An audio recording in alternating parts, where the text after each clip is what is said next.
presidente dos Estados Unidos, Donald Trump, afirmou que a razão dos republicanos terem perdido as eleições municipais de ontem foi o fato de não ter sido candidato. O presidente americano deu essa declaração depois que o democrata Mandani foi eleito prefeito de Nova York. Fred, primeiro eu queria que você explicasse pra gente o contexto que se deu essa vitória ali e o que isso representa para o presidente americano.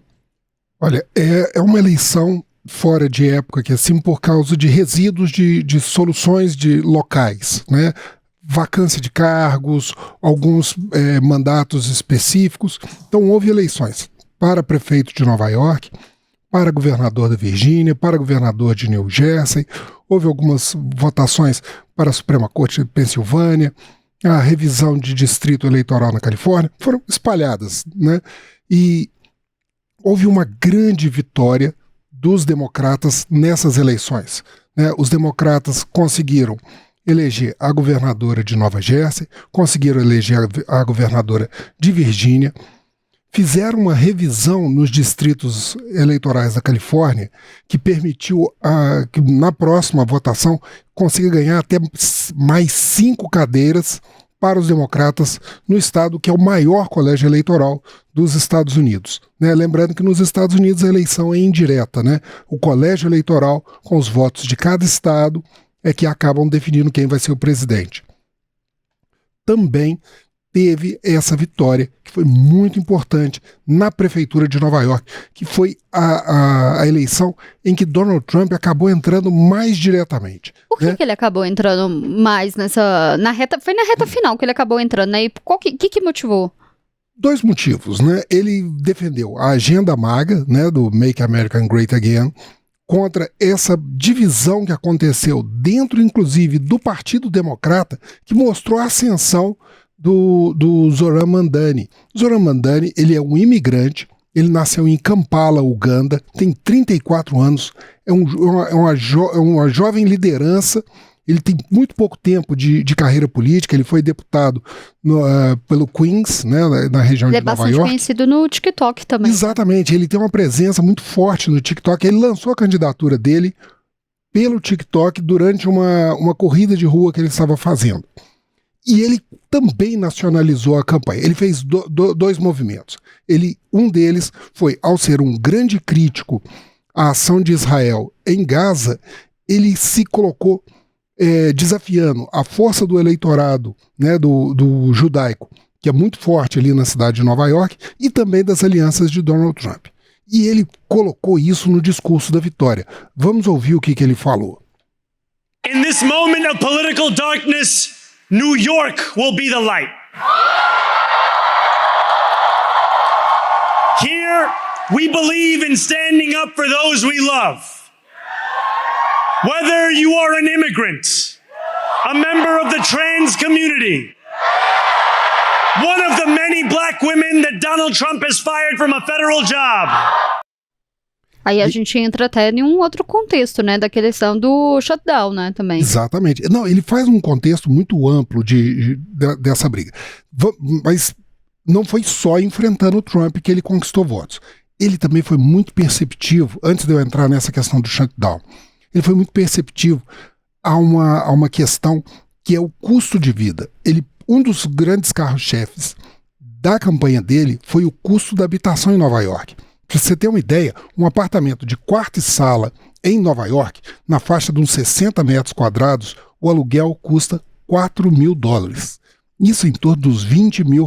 Imagina você pagar R$20 mil por uma kitnet, né? É uma coisa assim muito cara e há uma demanda muito grande. Então ele prometeu o congelamento de preços de aluguéis, ele prometeu creches para crianças abaixo dos 3 anos, já há um programa que atende crianças entre 3 e 4 anos. Ele ainda vai precisar de muita força política, porque ele não é por uma decisão, um decreto do prefeito que ele vai conseguir isso. Ele precisa passar pelo legislativo e poder ampliar esse programa. Ele prometeu o tarifa zero no transporte coletivo. Ele prometeu supermercados populares. Então ele trabalhou naquela linha do populismo de esquerda, contrapondo o populismo de direita de Donald Trump. E Donald Trump acendeu o alerta, né? Tanto é que ele após a vitória, como você falou na abertura, ele foi para as redes, o Truth Social, né, que é a rede social dele, e fez essa declaração. A gente tem a nota aí. Ele fala claramente: a ausência de Trump nas cédulas eleitorais e o shutdown foram 2 motivos pelos quais os republicanos perderam as eleições essa noite. Aí ele cita institutos de pesquisa, mas não diz quais, né? O shutdown é aquela questão, já tem 35 dias de congelamento. Bastante tempo, né? Exatamente, porque precisa da aprovação do orçamento pelo Congresso. O Congresso não aprovou, há um déficit do governo e há uma negociação muito forte, mas tem 35 dias que está se arrastando esse bloqueio, com cancelamento de salários de servidores, redução de serviços públicos. E até ameaça ali no tráfego aéreo, né? De paralisação até. Exatamente. E essa é uma questão que, por exemplo, tem uma preocupação, porque, por exemplo, são 13 mil controladores de voo nos Estados Unidos, 50 mil oficiais administrativos. A FAA, que é a agência de transporte aéreo, calcula que entre 20% e 30% deles estão se ausentando nos 30 maiores aeroportos. Isso gera um risco à segurança. Estão ocorrendo atrasos na faixa de 32 milhões de pessoas afetadas por atrasos. Somente na terça-feira foram mais de 2.900 voos atrasados. E há uma perspectiva com relação a isso, à segurança. Há uma atenção. Desde o início do ano até ontem, foram 11 acidentes aéreos em todo o mundo, mais de 400 mortos. A gente teve até um bastante recente, né? 5 nos Estados Unidos, um foi ontem, em Kentucky. Não há informações ainda de que foi questão do tráfego aéreo, mas a gente pode trazer mais informações sobre isso, que é o seguinte. Mas há essa preocupação. Tanto é que o primeiro acidente do ano, que foi em Washington, Donald Trump acusou os controladores de tráfego aéreo. E nos Estados Unidos há um déficit de mais ou menos 3 mil controladores de tráfego aéreo. Mas voltando para Kentucky, esse acidente aconteceu ontem com um avião de carga da UPS, que é uma empresa de transporte de encomendas. É um avião do tipo McDonnell Douglas 11. Ele é um trimotor. Ele estava decolando de Louisville e em direção a Honolulu, um voo de 8 horas. Então ele estava carregado de combustível. Esse avião, ele começou a decolagem, não conseguiu controlar, teve um chamas sobre a asa esquerda.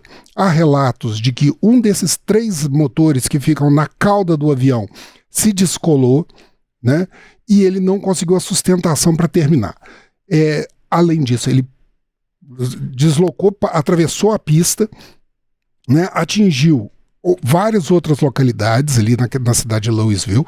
Pelo menos os 3 tripulantes morreram, 4 pessoas até agora nas ruas e pelo menos 11 feridos, né? O governador do Kentucky ele alertou que poderia haver mais mortes em relação a isso, então o número não está fechado. A UBS lamentou, colocou um telefone de contato e disse que está colaborando com a Agência Central de Segurança para as investigações, né? Então é uma situação muito tensa ali em relação, porque, por exemplo, foram várias explosões. O avião, ao se deslocar, ele atingiu tanques de propano de uma usina de reciclagem de petróleo. Então provocou vários. Então a região ali em torno do aeroporto, mais ou menos um raio de 1,5 km, ele está isolado até esse momento. Esse aí é uma das câmeras de segurança de uma empresa de caminhões de transporte, a Kentucky Truck and Parts, que fica mais ou menos a 150 metros. Eles divulgaram esse vídeo deles. Todos esses vídeos estão sendo investigados também, assim, para avaliar tanto a veracidade quanto a questão do que eles podem contribuir para a investigação desse acidente, né?